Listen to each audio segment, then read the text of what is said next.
Naman yung beach. Yan. Pero maliit lang to.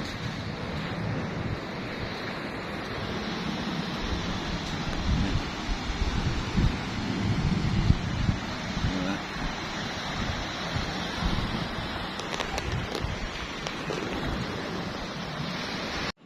Yan. Meron dito ng ginawa silang man-made breakwater.